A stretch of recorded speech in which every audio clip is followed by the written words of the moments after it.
네, 어제 광화문 광장에서는 여야 대선 후보의 유세전이 펼쳐졌습니다. 그야말로 광화문 광장을 후끈 달아오르게 만들었는데요. 앞으로 꼭 열흘 남은 대선, 주요 변수는 어떤 것이 있는지 전문가들과 좀 이야기를 나눠보도록 하겠습니다. 네, 정치평론가 김경진 변호사, 유창선 정치평론가, 위키트리 김행 부회장과 리서치앤리서치 배종찬 본부장 모시고 얘기 나눠보겠습니다. 안녕하십니까? 안녕하십니까? 자, 먼저 좀 첫 질문부터 좀 드리겠습니다. 어제 광화문에서 이제 맞불 유세가 펼쳐졌습니다. 사실은 조금 의아한 게 이 두 분 다 새정치를 외치셨는데 실질적으로 첫 유세전은 좀 약간은 옛날 스타일로 대규모 유세전을 해서 좀 세를 과시하는 그런 모습을 보였는데 그래도 또 선거는 또 이런 모습을 보는 게 또 맛이 아닌가 또 그런 생각을 해봅니다. 일단은 우리 유창선 평론가 어제 맞불 유세전은 어떻게 보셨습니까? 누구 승리입니까? 뭐 어디 유세 가지고 뭐 승패가 갈리겠습니까? 네. 저는 그 1987년 대선 때 그때 이제 유세 장면이 좀 떠오르더라고요. 그때 여의도 광장에서 뭐 대단했었죠. 노태우 또 김대중, 김영삼 후보가 잇따라서 100만 명 왔다 뭐 그렇게 했는데 결국 뭐 대선 승패는 그 유세 뭐 몇 명 참석했느냐 이거 가지고 나지는 이제 않았었거든요. 네. 일종의 뭐 기싸움이라고 이제 보면 될 것 같습니다. 지금 특히 그 주말에 실시될 여론조사 앞두고서 서로가 자기 그 지지층 결집 그래가지고 그 지지율 경쟁에 이제 그 초점을 맞춘 그런 이제 경쟁이었다고 보이고요. 그런데 어제 그 유세 장면 그 내용들을 이제 보면은 초점이 역시 그 지지층 결집에 이제 모아져 있었던 것 같습니다. 뭐 적지 않은 또 이제 네거티브도 이제 내용에 많이 담겨져 있었고 그렇기 때문에 정작 이제 승부처가 되는 뭐 중도층이라든가 부동층 이쪽을 잡아올 수 있는 메시지는 서로가 좀 이제 적었던 것 같고 결국은 이미 그 형성돼 있는 자기 지지층의 결집의 어떤 효과 거기까지 아니었나 싶습니다. 네. 우리 김행 부회장께서는 어떻게 보셨어요? 네, 뭐 마찬가지로 그 광화문이 갖고 있는 지금 상징적 의미가 있지 않습니까? 거기서 그 두 후보가 그야말로 이제 마지막일 수 있는 서울 수도권 대규모 유세를 앞두고 이 표심을 모으기 위한 뭐 양쪽 다 필요한 전략이었었다고 봅니다. 지지자들의 열기가 상당히 좀 뜨거웠던 것 같은데. 그래도 뭐 아까 말씀하셨듯이 뭐 87년도하고는 뭐 비교할 수가 없죠. 네. 워낙에 날씨도 추웠고요. 네. 예, 한국 사회의 어떤 수준 변화랄까, 네. 어떤 국민 평균 학력 변화가 저런 데서도 읽혀지는 것 같아요. 그러니까 이제 옛날에 87년 대선에 정말 100만 인파가 모였다. 근데 그 이후로 많이 모여봐야 뭐 조금씩 줄어들지 않습니까? 뭐 20만 인파, 10만 인파 해봐. 어제는 한 15,000명 모였다. 뭐 이 정도 얘기가 나오는데 계속 줄어들 수밖에 없는 것 같아요. 그러니까 사람들이 이제 매체로 이렇게 어떤 정보를 접하고 또 직접 현장에 가는 거에 대해서 국민들이 벌써 근데 우리나라 국민의 지금 유권자의 40%가 대졸 학력 아닙니까? 그러니까 5년 후에 되면 아마 유권자의 한 55% 정도가 대졸 학력 아마 될 테니까 뭐 어떤 패턴이라든지 이런 것들이 앞으로 계속 바뀌어갈 것 같아요. 네. 박 후보는 정치 교체를 또 문재인 후보는 새 정치를 계속해서 외쳤는데 박 후보가 그러면 중도층 표심을 제대로 공략했다고 볼 수 있을까요? 어떻게 보십니까? 예, 어제 얘기는 뭐 정권 교체가 아니라 이제 정치 교체를 해야 된다. 또 시대 교체 얘기까지 이제 나왔습니다. 그런데 그동안 대선 기간에서 박 후보가 보여줬던 그 행보나 여러 가지 말들 이런 걸 생각을 해보면은 과연 시대 교체라는 말이 좀 적합한가? 저는 좀 의문이 뭔지 생깁니다. 다시 뭐 지나간 얘기입니다만은 여러 가지 뭐 역사 인식에 관한 뭐 발언들이라든가 뭐 이런 거를 이제 놓고 봤을 때 과거의 사고에 머물러 있는 거 아니냐 이런 지적을 사실 이제 많이 받았었거든요. 그런 거 놓고 봤을 때는 정말 이거 시대 교체 오히려 지켜보는 이제 국민들이 이제 박 후보한테 주문하고 싶은 좀 시대에 맞는 사고로 그런 변화된 모습을 좀 보여달라. 오히려 좀 거꾸로 된 그런 이제 주문이 되지 않을까 좀 싶습니다. 날카로운 지적을 주시는데. 네. 네. 그 리서치앤리서치 배종찬 본부장님께서는 혹시 중도층 표심 어떻게 보십니까? 네, 지난 1차 TV 토론 이후에 그 어느 정도 이런 대선 판세가 이념적 성향으로 좀 굳어져가는 추세였지 않습니까? 네. 진보 성향, 보수 성향. 그렇지만 그 바로 이틀 뒤에 안철수 전 후보가 문재인 후보를 지지하기로 선언하면서 중도층의 표심이 움직이는 그런 어떤 현상이 보여졌거든요.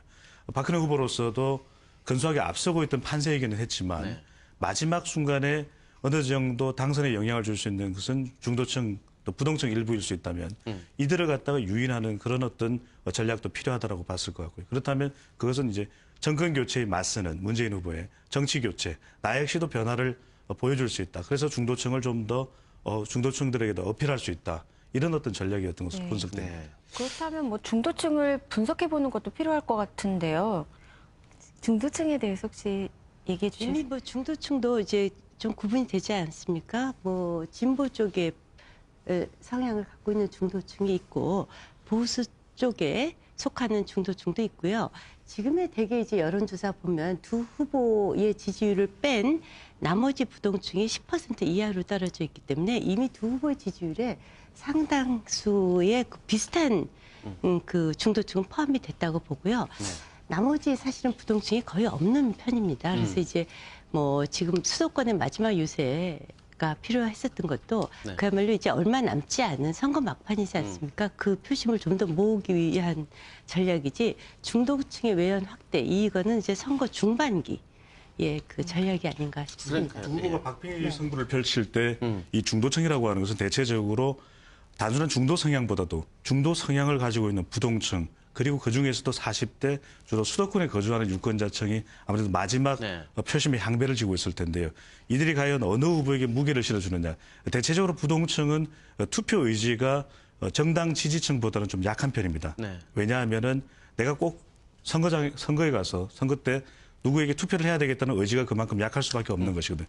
그럼에도 불구하고 약 10% 이상 형성되어 있는 부동층에서의 그 4, 5% 이상은 투표를 할 것으로 지금 예상되고 있지 않습니까? 네. 바로 이 부동층, 이 중도 성향의 유권자층을 두 후보는 좀 더 적극적으로 유입하려는 움직임을 보이고 있는 것입니다. 자, 그렇다면 예. 남은 표가. 네. 저는 이게 궁금해요. 우리 김현진 변호사에게 여쭤볼게요. 어제 원래 맞불 유세전이라는 게 사실은 박근혜 후보가 대구 경북 지역을 방문하려고 했었는데 일정을 틀어서 이쪽으로 왔지 않습니까?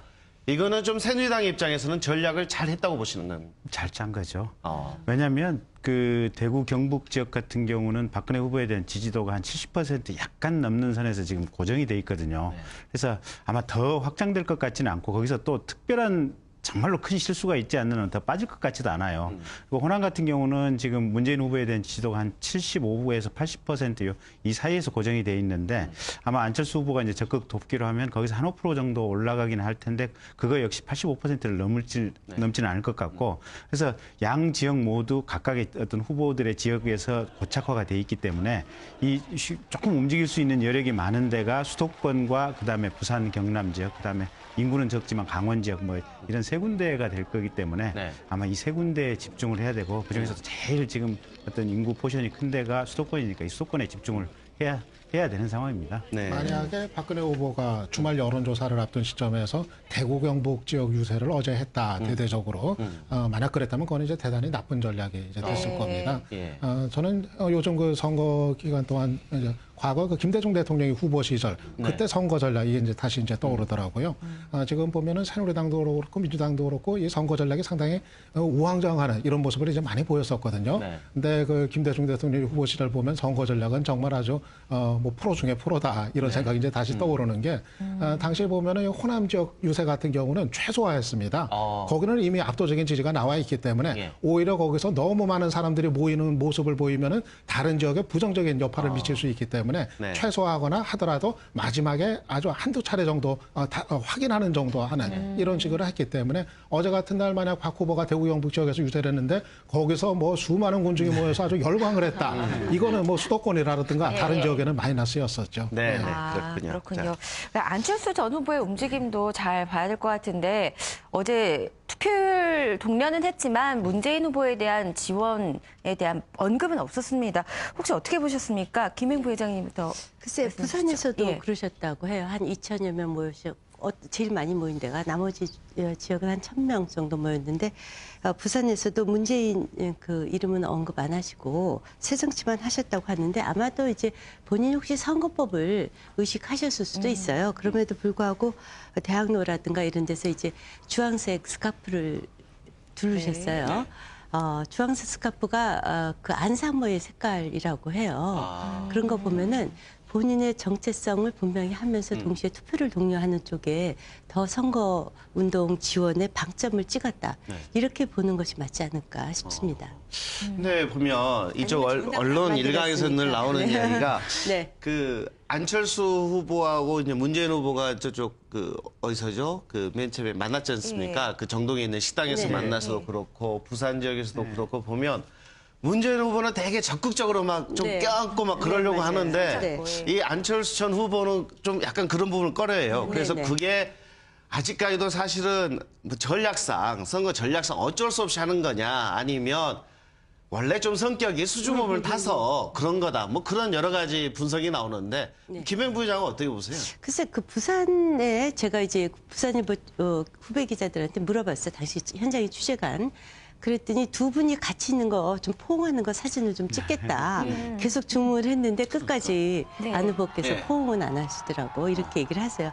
아마 뭐 성격일 수도 있겠죠. 뭐 너무 과도하게 해석하는 것보다는 예. 성격일 수도 있을 것 그래서 제 같고. 글쎄. 생각에는 그 어떤 특정한 행동의 어떤 그 일편을 보고서 이게 어떻다 저떻다라고 좀 단정 짓는 건 좀 지나친 해석이 아닌가 싶고요. 미국의 대통령들 후보들을 보더라도 굉장히 어떤 이런 액션에 강한 사람이 있는 반면에 액션에 서툰 사람들도 많거든요. 아마도 안철수 전 후보 같은 경우에는 뭐 있는 그대로의 모습으로 봐주는 것이 어떤가 싶고요. 이 언급을 하지 않는 부분은 그런 것 같습니다.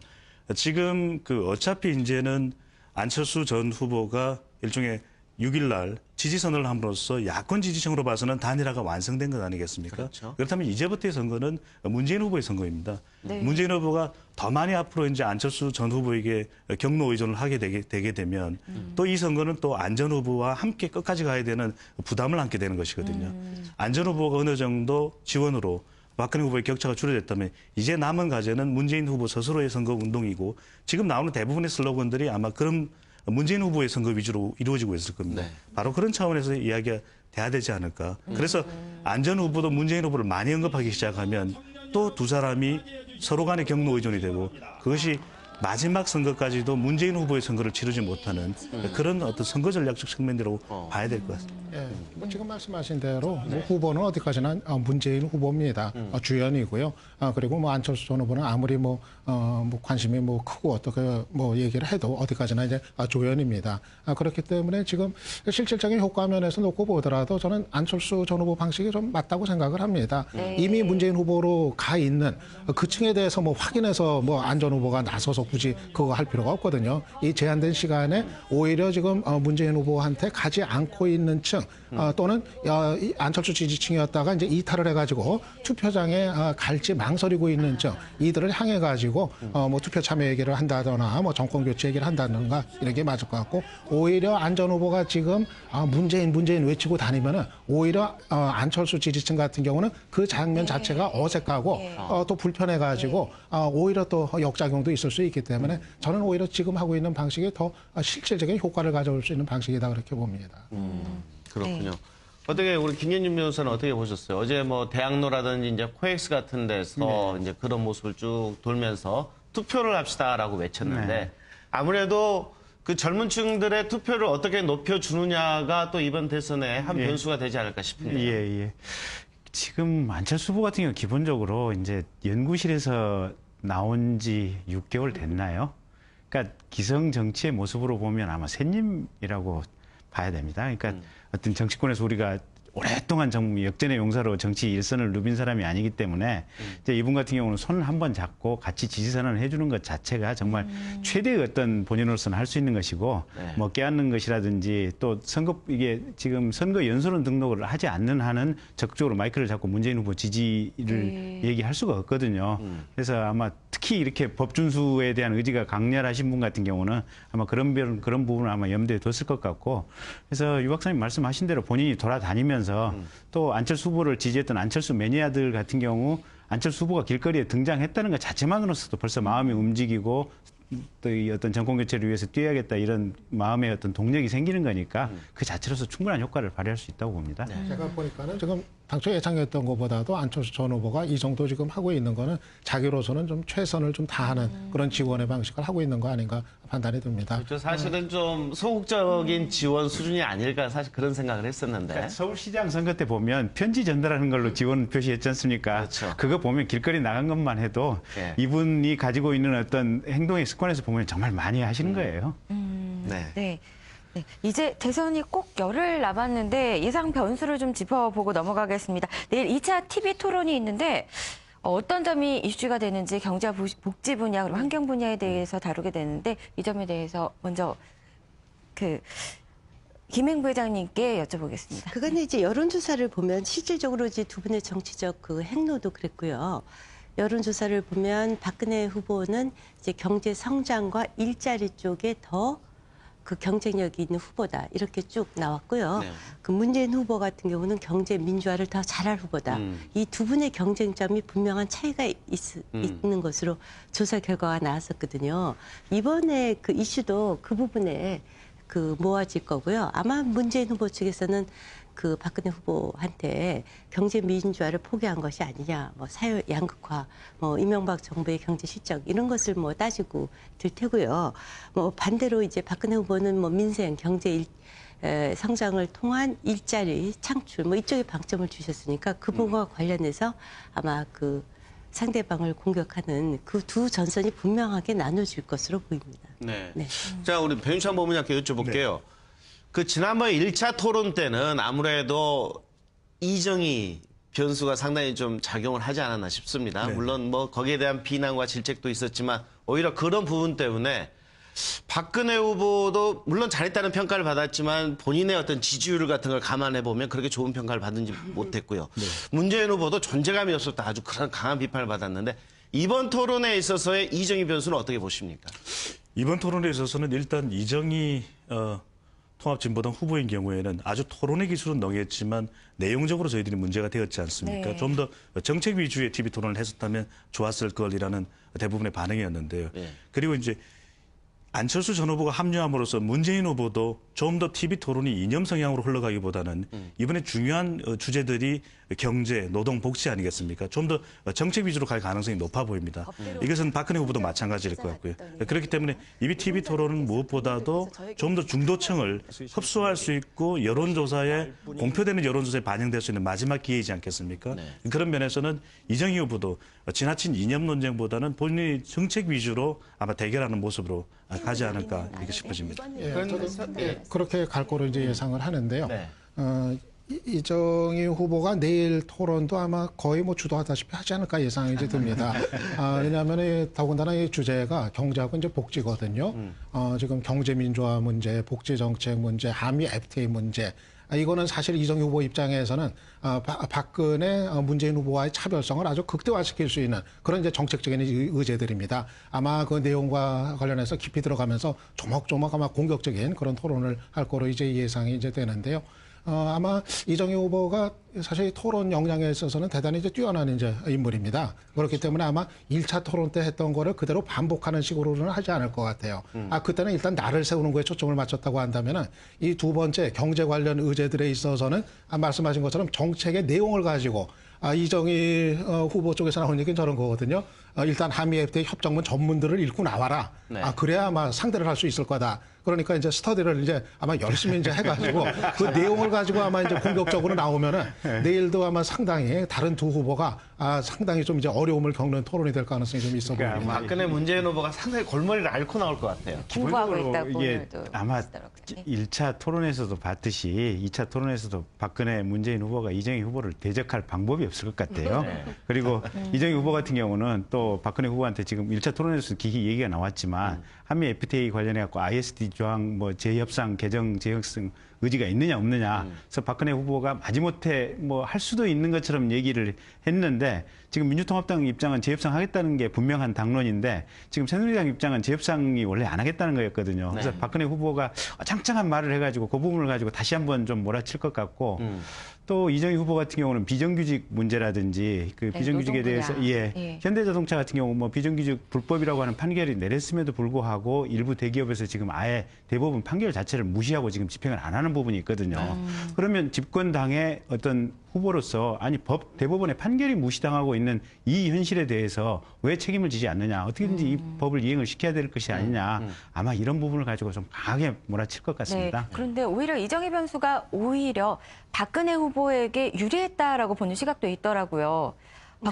왜냐면 문재인 예. 후보가 너무 네. 그 존재감을 잃어서 사실 그분께서 박근혜 후보를 떨어뜨리려고 나오셨다 이렇게 말씀을 하셨는데 그래서 이번에 좀 문재인 후보를 부각시켜 주시는 것도 좀 좋은 전략이지 않을까 그런 생각이 듭니다. 이번 토론회에 있어서 제가 봤었을 때는 이 문재인 후보가 가장 입장이 좀 난처하지 않을까 싶어요. 특히 안철수 전 후보가 이제 이쪽에 갓을 했지 않습니까? 근데 안철수 전 후보가 보면 사실은 이쪽 그 야권 진영에서 보면 좀 오른쪽에 가 있는 편이 아니겠습니까? 그런 점에 있어서 그 어떻게 보면 문재인 후보의 그 발언 자체가 상당히 좀 양쪽에서 좀 줄타기를 좀 해야 되지 않을까 그런 생각도 드는 의외로 또 그렇지도 않은 부분이 예. 재벌 민주화라든지 어떤 재벌 계열분리 명령제도라든지 뭐 이런 걸 보면 안철수 후보도 어떤 면에서는 민주당보다 더 좌클릭해 있는 정책도 그렇죠. 좀 경제는 상당히- 예. 진보, 예. 안보는 보수. 예. 다만 이제 복지 정책에 있어서는 약간 지금 안철수 문재인을 비교해 보면 안철수는 약간 우클릭인 것 같긴 한데 예. 그래서 큰 차이는 없어서 그런 부담은 없는 것 같고 다만 이제 박근혜 후보가 이 문재인 후보를 상대로 해가지고 참여정부 시절에 어떤 집값 폭등이라든지 뭐 어떤 이렇게 양극화 심화라든지 이런 부분에 대해서 좀 집중적으로 물고 늘어질 가능성도 있고. 근데 이정희 변수로 인해서 사실은 이제 박근혜 후보가 덕을 봤다고 하는 것은 1차 토론회 때 이정희 후보가 이제 박근혜 후보를 워낙 밀어붙이다 보니까 박근혜 후보에 대한 동정론이랄까 네, 또 뭐 네. 이런 것 때문에 예. 이제 이루어진 건데 사실은 2차 토론회는 유 박사님 말씀하신 대로 그런 어떤 인신공격성 비판이 포함된 내용은 아마 많이 안 들어갈 것 같고 그렇다고 치면 굉장히 토론 잘하는 이정희 후보 그다음에 둘 다 비슷하게 못하는 박근혜 문재인 후보 이런 상황이기 때문에 2차 토론회를 가지고 문재인 후보가 특별히 가려지지는 않을 것 같아요. 근데 사실은 이 지지율로만 따지면 지금 저희가 이 박근혜, 문재인 이 두 후보들이 뭘 가지고 싸워야 되느냐 사실 그 이야기를 해야 되는데 어떻게 보면 그 부분보다는 이정희 변수에 대해서 훨씬 더 좀 대화가 더 많이 나오는 것 같아요. 네. 문재인 후보 같은 경우는 지난 1차 토론 때 보면은 너무 좀 생각이 많다 보니까 자기 위치를 못 잡았던 것 같아요. 네. 사실 그냥 평소 자기 생각을 그냥 자연스럽게 얘기하고 박근혜 후보 비판할 거 좀 하고 뭐 이랬으면 이제 됐는데 이게 또 박근혜 후보 또 같이 비판하면은 이정희 후보하고 또 같은 편으로 묶이는 거 아닌가? 네. 내 위치를 어디다 놔야 될 건가? 막 이제 생각이 너무 많다 보니까 자기 페이스를 유지를 이제 못했던 것 같은데. 그런데 내일 토론에 이제 이정희 후보가 또 다시 이제 주도를 한다 하더라도 이게 또 박, 문 이 두 후보 지지율에는 별로 그렇게 큰 영향을 미치지 못한다는 거. 1차 이제 토론 때 좀 나왔잖아요. 박 후보가 내내 몰렸어도 지지율이 안 떨어지고 네. 문재인 후보가 또 이 존재감이 거의 없다시피 해도 그래도 그것 때문에 뭐 지지율이 떨어진 것 같지는 않고 다만 이제 이정희 후보 지지율이 소폭으로 올라가는 이제 그 정도였기 때문에 이 토론하고 그 지지율 추이가 어느 정도 좀 따로 가는 감이 있어가지고 아마 내일도 그런 상황이 반복된다면은 이정희 후보 존재감이 조금 더 확인되는 정도. 그리고 박하고 문 두 후보의 지지율은 뭐 큰 폭의 변화는 좀 없는 저는 그렇게 일단 예상을 합니다. 자, 배종찬 본부장께 여쭤보겠습니다. 아무래도 여론조사 업체를 하시니까 실질적으로 저번 TV 토론도 그렇고 그렇게까지 우리나라에서는 TV 토론이 물론 형식의 한계도 있습니다만 그렇게 표심에는 영향을 미치지 못하는 것 같아요. 네, 그 이유는 지금 이번 대선 같은 경우에는 특히 이념 성향에 의해서 또 보수냐 진보냐 또는 지역별로도 어느 정도의 표심이 이미 결정이 되어 있는 상태 아니겠습니까? 우리가 대체적으로 언제 누구를 찍을지 결정하느냐에서 이번 대선은 유난히 대부분 세대에 따라서 또는 지역에 따라서 이념 성향에 따라서 표심이 상당히 결정이 되어 있는 상황입니다. 유창순 박사님 말씀하신 대로 그렇기 때문에 TV 토론이 줄 수 있는 어떤 영향은 많지 않다는 거거든요. 실제적으로 TV 토론위에 나왔던 대체적인 여론조사 결과도 TV 토론을 보고서 지지 의사를 변경할 의사는 크게 없다. 이런 것을 보여주고 있거든요. 그렇다면 여기서의 하나의 어떤 관전 포인트는 과연 문재인 후보가 중도층 그리고 40대의 표심이 매우 중요하거든요. 40대의 정책 민감도는 다른 어떤 연령대보다 큽니다. 과연 어떻게 본인과 이정희 후보와 차별할 것인가. 박근혜 후보와 차별하는 것도 중요하지만 이정희 후보와 차별화되는 문재인 후보는 어떤 모습인가 이것이 주요한 관전 포인트가 될 것 같습니다. 네. 근데 또 보면 지금 여론조사 이제 전문가 계시지만 해보면 지금 그 지지 후보를 바꿀 가능성이 있다고 하는 사람들이 뭐 박근혜 지지자든 문재인 지지자든 한 10에서 15% 정도씩 있거든요. 그러면 그 중에 한 3에서 5% 정도는 아마 TV 토론 결과에 의해서 조금 바뀔 수 있을 것 같아요. 그래서 후보들 역시 TV 토론을 못하면 안 되실 것 같아요. 준비 열심히 하셔야 될 것 같아요. 근데 저번 토론을 보신 제 주변 분들하고 이야기를 해봐도 그렇고 좀 네거티브로 가는 거에 대해서는 사실은 그게 겉으로는 효과가 있는 것처럼 보이지만 유권자들 입장에서 그렇게 네거티브적인 그렇게 먹히지 않는다라는 그런 느낌을 많이 받게 자기가 되잖아요. 지지하는 후보에 대해서 지지해야 될 이유, 또 상대방을 배척해야 될 이유가 각자의 편에서 머릿속에 선명해지는 것이지 네. 그거를 잘 바꾸지는 않는 것 우리가 같아요. 이제 TV 토론이나 TV 광고의 효과를 본 분은 역대 대통령 후보 중에 오로지 김대중 전 후보만 효과를 봤다고 하거든요. 왜냐하면 김대중 전 후보 같은 경우는 워낙에 이제 뭐 빨갱이 뭐 이런 식으로 그 왜곡되었던 분위기였기 때문에 TV 토론이나 뭐 광고 등등을 통해서 본인의 그 진정으로 그 준비되어 있었던 대통령의 모습 그것을 상당히 잘 보여줄 수 있었다. 그래서 그 경우가 유일한 경우라고 하고요. 나머지 분들은 다 본인들이 지지하는 사람은 그 지지를 이미 정하고 왜 지지를 해야지 되는지를 더 강화하는 효과뿐이었거든요. 그런 의미에서 지지율에 큰 차이는 없을 것으로 이렇게. 또 다만 이제 부동층 같은 경우 네. 이쪽으로 옮겨갈까 하다가 TV 토론 보고 에이 저거 아니네 하고 안 가야지 뭐 이 정도는 충분히 있을 겁니다. 예. 그런데 이번 TV 토론의 경우 패러디 영상 그리고 SNS를 통해서 젊은 층의 투표율은 높아지지 않을까라는 생각도 들던데요. 네. 또 부산 경남 지역의 지지율이 요동친다고 하더라고요.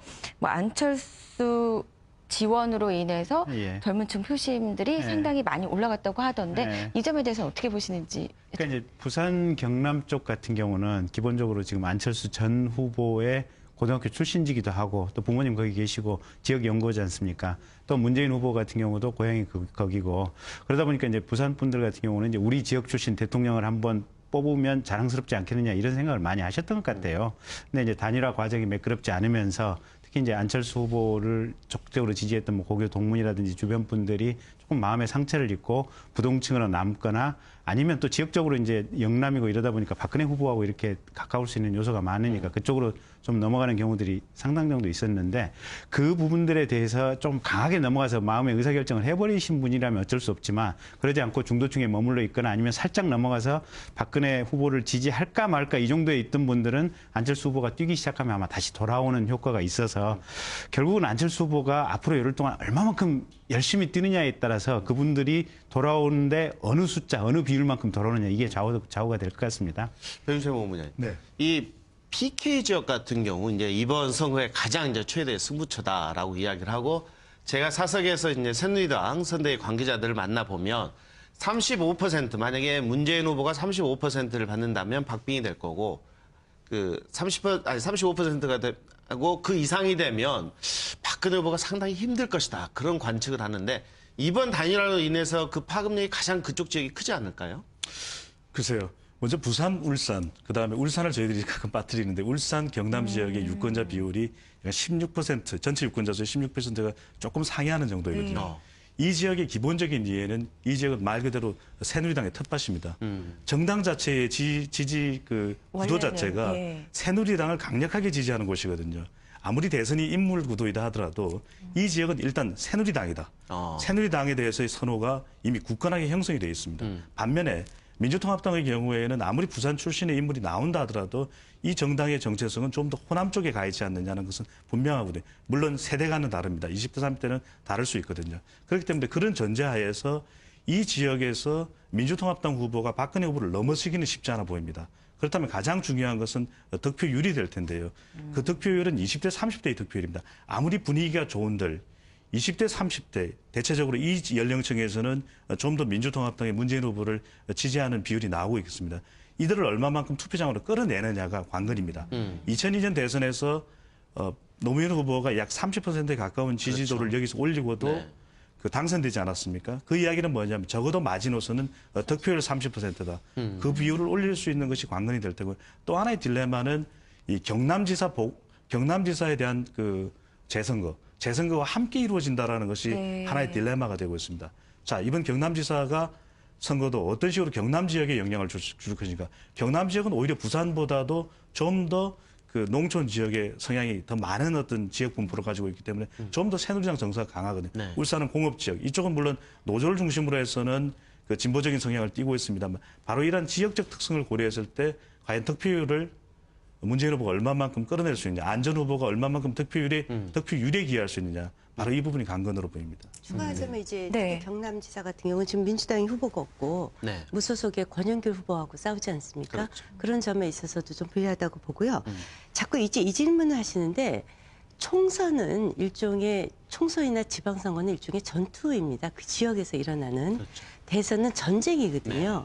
전투에서는 각 장수가 소지역에서 각계 전투를 통해서 이기는 분들이 나와요. 예컨대 이제 지방선거에서 김정길 전 부산시장이 약 40% 그렇죠. 정도 얻었고요.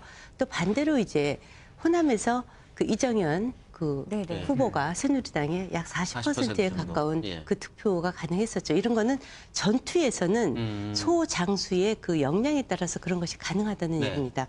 마찬가지로 이제 총선 때도 두 분이 민주당에서 그 당선을 하셨는데 그건 이제 두 분의 역량이거든요. 그걸 가지고 전체적인 네네. 평가를 하지 아니, 말아라. 그러니까 이거는 이제 총선과 지방선거는 우리가 그래서 전투라고 하고요.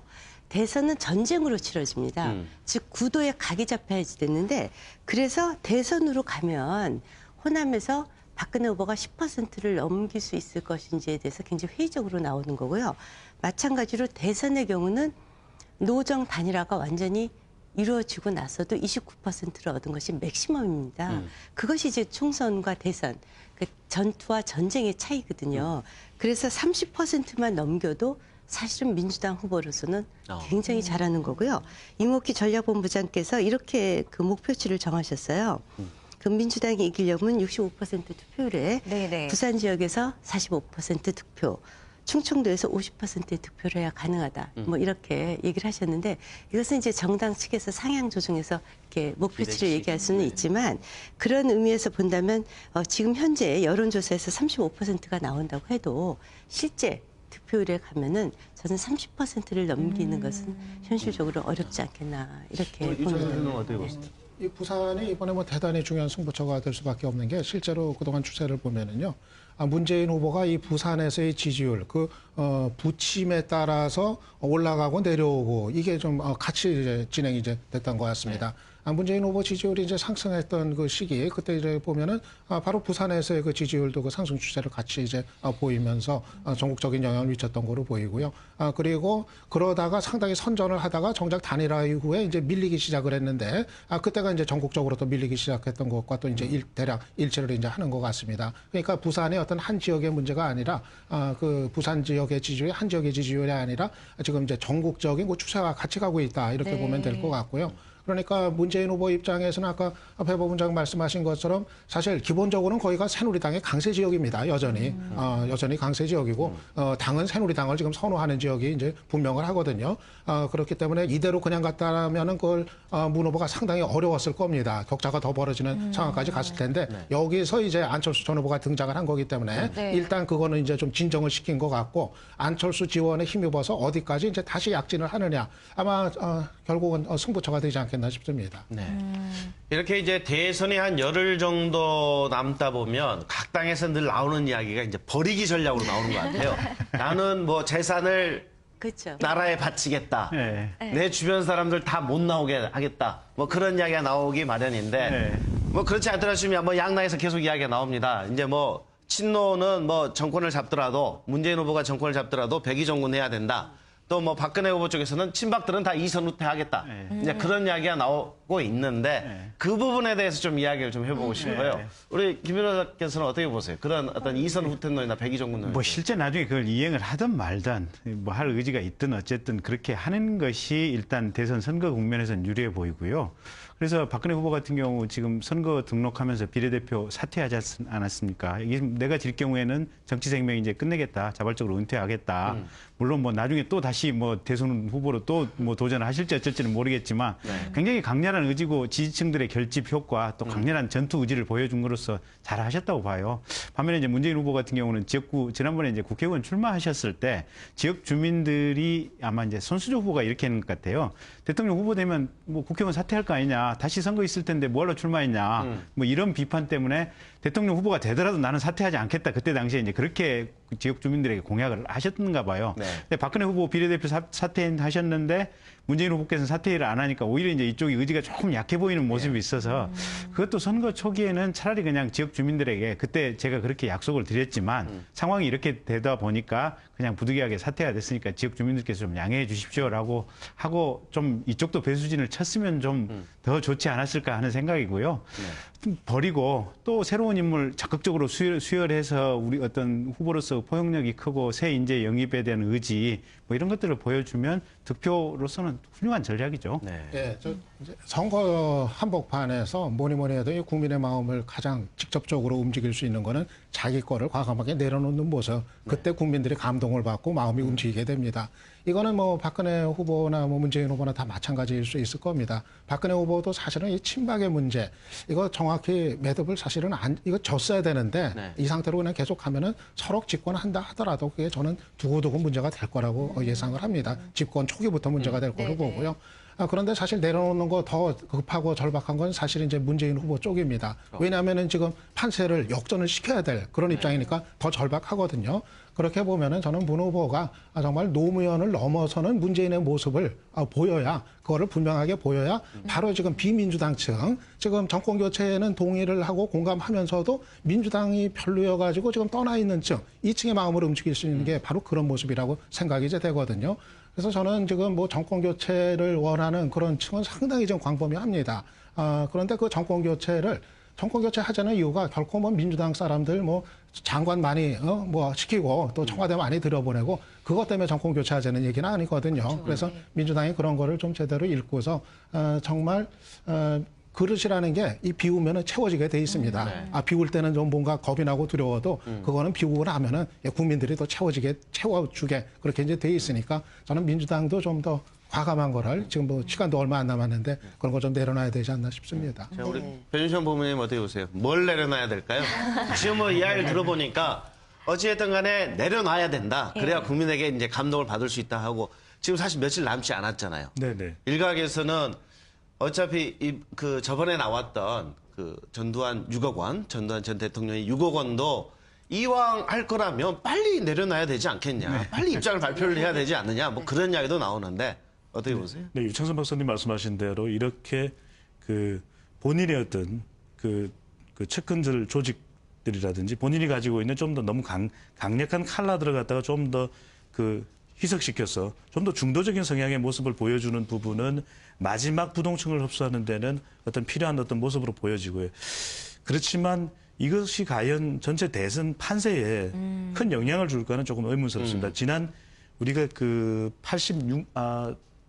96년이었던가요? 97년도 당시에 김대중 그 이해창 두 후보 간의 대결이 있을 때 동교동계가 후퇴하지 않았습니까? 네. 그 부분은 상당히 대선 일과는 좀 거리를 두고 동교동계 이선 후퇴를 했었거든요. 네. 바로 그러한 모습이 좀 진작에 일어나면 그것이 어느 정도 효과가 그 발휘가 될 수 있겠지만 지금처럼 이제 이미 표심이 결정됐고 투표율이 가까웠을 때는 이렇게 줄 수 있는 어떤 상징적 효과는 있겠지만 아주 판세를 요동치게 할 정도는 아니다라고 보여집니다. 그것도 그때도 왜 김대중 당시 후보의 측근들이 이선 후퇴를 다 발표했다가 다시 또 대통령 당선되시자마자 전부 다 돌아오셨죠. 그러니까 진정성을 과연 국민들이 믿어줄지도 전 좀 의문이라고 봅니다.